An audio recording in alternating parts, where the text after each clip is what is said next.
This is News 25 with Deanna O'Donnell. News 25, local news you can count on. News is brought to you by J.K. Nelson Law.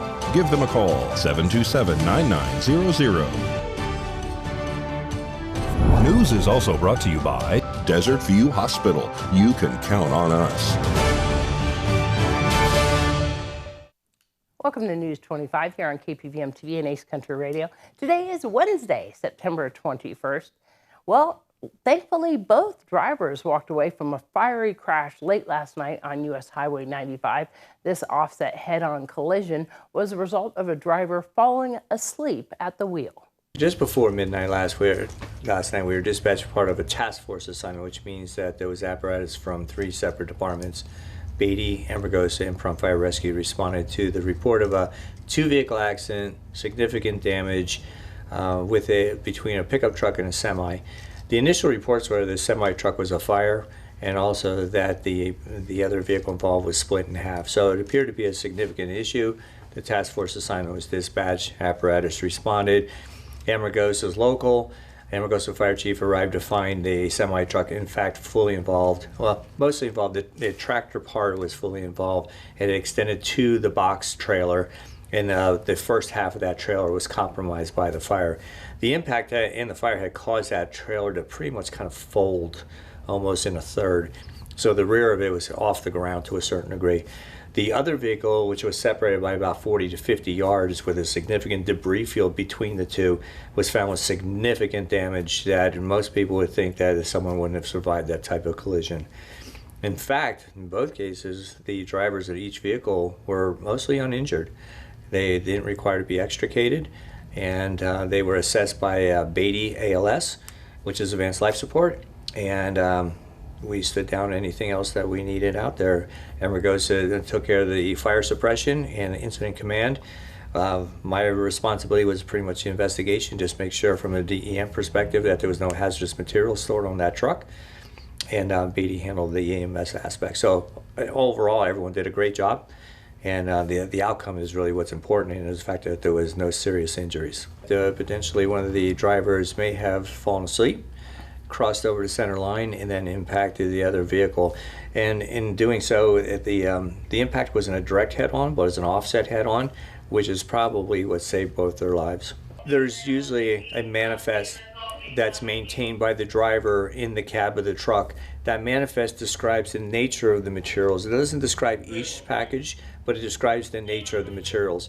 There's also a secondary visual, which would be placards if there was reportable quantities of hazardous materials stored on that truck.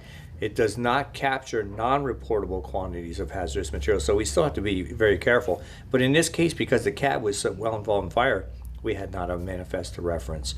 The driver did not speak English, but through an interpreter, we determined that most of the materials appear to be food-related and therefore not hazardous. However, just in general terms, the nature of the cab burning, the materials that make up a cab and the trailer are still hazardous for respiratory. So we needed to make sure that everybody had SCBA, took the necessary precautions. So there was a significant debris field. There were pieces and parts, scattered for about 40, 50 yards. And by the time you get the fire under control, get the appropriate size tow equipment out there to tow not only the trailer, but also a completely consumed tractor, and then of course the other vehicle that was involved. So yeah, it was a significant effort. NHP managed it well, had everything closed down for everyone's safety, and it was overall a successful outcome, which could have been much different than that. Drowsy driving, just pull over to the side of the road and take a nap, but make sure if you do, you're well off the roadway. Don't park exactly on the shoulder, trying to move off. And let your friends, relatives, someone know that you're actually doing that, so they don't worry unnecessarily also. But avoiding that unnecessary type driving is going to save lives, and in this case, it could easily have taken 2 lives. Well, Nevada Highway Patrol Trooper Carlos Rivera and Fire Chief Scott Lewis tells about a crash which involved a rollover Tuesday afternoon on the highway. Yeah, so yesterday we were dispatched for a report of a 2-vehicle accident in the area of Blossom Ranch and 160. As crews arrived on location, they found one vehicle overturned resting on its roof and a second vehicle jackknifed with a small utility trailer attached. Our assessment, or actually our initial dispatch, reported that the people were trapped in this accident. The initial assessment completed by the crews found that there was no entrapment, that both had successfully self-extricated out of the vehicles. And while there were injuries, one was transported from the scene, the other one refused medical, despite the fact that he had some obvious injuries, but they didn't appear to be serious. It was a T-bone type collision, significant impact, significant damage sustained by both of the vehicles. But again, very fortunate situation that it wasn't worse. We assisted NHP with the on-scene investigation and then cleared without incident. Well, unfortunately, we have a motor vehicle crash here at 116 Blosser Ranch, and we have a white vehicle that was attempting to cross eastbound across 160 on Blosser Ranch, and there was a blue Toyota vehicle that was traveling northbound, and the white vehicle crossed in front of the blue vehicle. Right now, everything is preliminary on the investigation. We do have one that was transported here locally to Desert View Hospital here in Pahrump. Well, right now, until we're complete with our investigation, and once we find who's at fault, then we will be taking the proper enforcement action right now. Right now, at this time, I do not have any kind of number count right now, but I do know that we did have one that was transported here locally. And yes, that was Nevada Highway Patrol Carlos Rivera, who's now back on the force. Locals remember Rivera was a longtime sergeant here in Pahrump and also a coach. Staffing shortages urged the officer out of retirement. He's mostly working in Beatty, but you can see him on occasion here in Pahrump. He says that he missed his police work. Welcome back, Carlos. Well, a crash at a casino today caused damage to a sign and 2 cars. Luckily, it was minor and the driver escaped injury. So we get dispatch for a report of a vehicle into a building. As crews arrived on location, we in fact found the nose of a vehicle up against the exterior wall surface on the east wall of the large casino. Our investigation revealed that there was no entrapment. In other words, the person was not entrapped in the vehicle, and that driver was successfully got out on her own. It was ambulating or walking around the scene. We assigned our medical crew to do a quick assessment, make sure she wasn't injured and that she didn't want to go to the hospital. While the engine company and I went and basically assessed or checked the building, we found that it was non-structural. In other words, it was superficial exterior wall surface. The investigation revealed that the vehicle was initially in a parked position, most likely placed in an incorrect gear, accelerated, knocked over a sign used for handicap parking, went between a light standard and struck another unoccupied parked vehicle and sideswiped that down, jumped the curb and into the building. So it could have been a different outcome here too, but fortunately that driver was uninjured. There weren't any injuries associated with the building, and those people operating and doing some gaming on the opposite side wall were also uninjured. We've been lucky in the last 24 hours. It could have been significant injuries in either case, but it wasn't. And much more local news after this break. You're watching News 25, the most recognized and farthest reaching local news in Nye County. News 25, local news you can count on. This segment of the news is brought to you by John Air. For all your heating and air conditioning needs, call 775-751-2372. Welcome back to News 25. A call from a firearms dealer in Tennessee leads Nye County law enforcement to a convicted felon in Beatty who authorities allege was building firearms which are illegal for him to possess. Brad Francis explains how it all went down. Darwin Wyand of Beatty is under arrest and facing 2 charges, failing to register with law enforcement as a convicted person within 48 hours and manufacturing or assembling firearms without an issued serial number. In early August, the owner of a firearms dealer in Tennessee, which sells firearms parts and ammunition online, called the Nye County Sheriff's Office. The dealer told authorities Wyand had placed an online order for a blank, unfinished receiver for an AK-47 assault rifle. The dealer went on to explain he searched for more information about Wyand online, saying he saw what he described as red flags in the order. The dealer says he was able to find that Wyand had been arrested by the Nye County Sheriff's Office for assault and other crimes, and the dealer was concerned he may be a felon trying to purchase items to build an AK-47 assault rifle. Using information from the purchase receipt, local authorities were able to confirm Wyand had placed the order and that he is a resident at the Heritage Park Apartments in Beatty. Beatty. The sheriff's office also says Wyand is not registered as an ex-felon in Nevada. As part of the investigation, Nye County Sheriff's Office deputies executed a search warrant at Wyand's residence. During that search, officers located 2 pistol lowers in the living room, along with several other gun parts. In the arrest report, officers say it appears Wyand was building firearms, which are illegal for him to possess. Wyand was taken into custody and transported to the Nye County Detention Center, where he was booked on the 2 offenses. Well, as we told you last night, a company called Prairie Fire wants to acquire the Front Sight Firearms Training Institute south of Pahrump. Front Sight filed for Chapter 11 bankruptcy in May. Prairie Fire wants to reopen the facility under a new name with a new mission. Front Sight had around 200,000 members, some who paid thousands, even tens of thousands of dollars for lifetime memberships. Right now, it appears they will lose those memberships and all the privileges that went with them. And that's not sitting well with former Front Sight members like Frank Von Landingham. Meanwhile, Las Vegas attorney Keith Greer is working with former members as he prepares to file a class action lawsuit against Front Sight founder Dr. Ignatius Piazza. From all indications, memberships are null and void. And it really doesn't matter whether you bought one for $50 at a yard sale or paid $100,000 to Front Sight. Everybody on the Titanic's going underwater. You have to remember, we all owned lifetime memberships where all of the training was included in perpetuity. And I won't say for free. I will say prepaid, because we already paid. So the free thing's a misnomer. And so as far as the rank and file are concerned, we are losing something we used to really own. We had right of use that was a big deal. And now we're basically offered a coupon to join the new club. So I would say, my advice were I to dispense it to people, and we're not going to use our group to sell or unsell them. But my advice personally would be, let's wait and see and ask yourself, is this something I'd want to join? It looks like their deal with Piazza has already been pre-negotiated. This is, I wouldn't call this thing organic, but let's just say it has gotten to a place where I don't think anybody else could step in. They've raised the bar so high that I don't think anybody else could do it right now. My focus is on protecting the members. We have 200,000 plus Front Sight members. I'm concerned that this bankruptcy is not going to work out well for them. It looks like they may simply lose everything.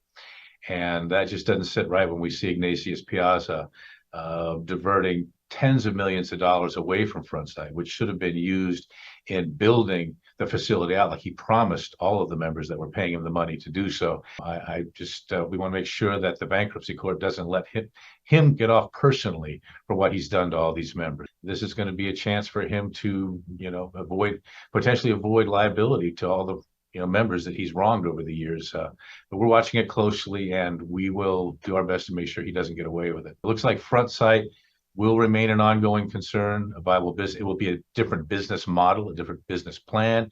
I think that the members are going to get nothing at the end of the day. Certainly nowhere near what they're due. So we're watching closely. We are drafting the class action complaint. We intend to go forward with the class action complaint. It's just a matter of seeing when the right time is here during the bankruptcy proceedings. It looks like this is potentially just another way for Piazza to get more money out of Front Sight, which really should go to the members. I mean, it looks like he's pulled in probably in excess of $100 million thus far from Front Sight over the years. I think he published something, they brought in $150–200 million. At this point in time, enough's enough.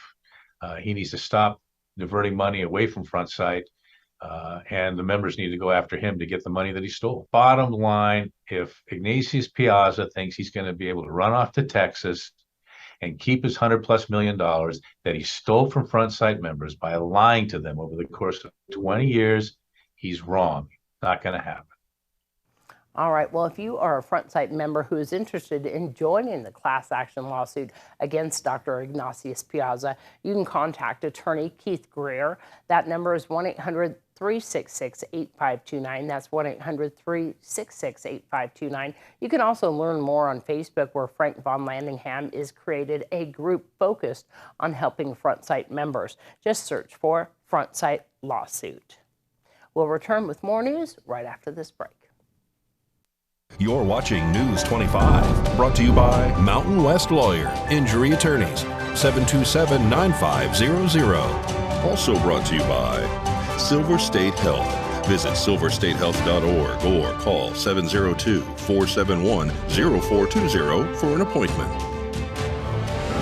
News 25, local news you can count on. Well, today, September 21st, is World Alzheimer's Day. Alzheimer's disease can affect people in many different ways, like causing some people to wander. 6 in 10 people living with dementia will wander at least once, with many doing so repeatedly. I think that oftentimes family members or friends don't bring it up in the medical visit because there are so many other things that they're bringing up. So I think that it's underreported from the family perspective. I also think that maybe as healthcare professionals, we could do a better job of asking if certain behaviors are occurring that could indicate wandering. Shayna Meyer is an occupational therapist for Cleveland Clinic. She says wandering comes in different forms, including elopement, which means attempting to escape repetitive pacing and becoming lost. In most cases, it can be harmless, but it can lead to more dangerous situations and even result in injury or death. For example, if an individual were to get outside in cold weather, they could get hypothermia, frostbite, or suffer from dehydration. Meyer says there are many things a caretaker or family members can do to help keep their loved one with dementia safe. They could add new locks on the door, install an alarm system, or buy a GPS tracker. GPS trackers and different things like that, such as Safe Alert, Medic Alert, anything that covers in the home and outside of the home. So that way, if someone were to elope from the home or the environment they're living in, that they can be tracked and returned safely. Myers adds that it's also important to know a person's usual behavior and telltale signs that they might be getting ready to wander, and of course make sure to express any concerns with their medical provider. There are plenty of resources available. News 25 WeatherCam is brought to you by Lerner and Rowe Injury Attorney's Office in Pahrump. In a wreck, need a check? Call 702-877-1500. And of course, we're taking a look outside on that weather cam. Beautiful day outside today. And no clouds in the sky at all in that direction. We're going to have your weather right after this break.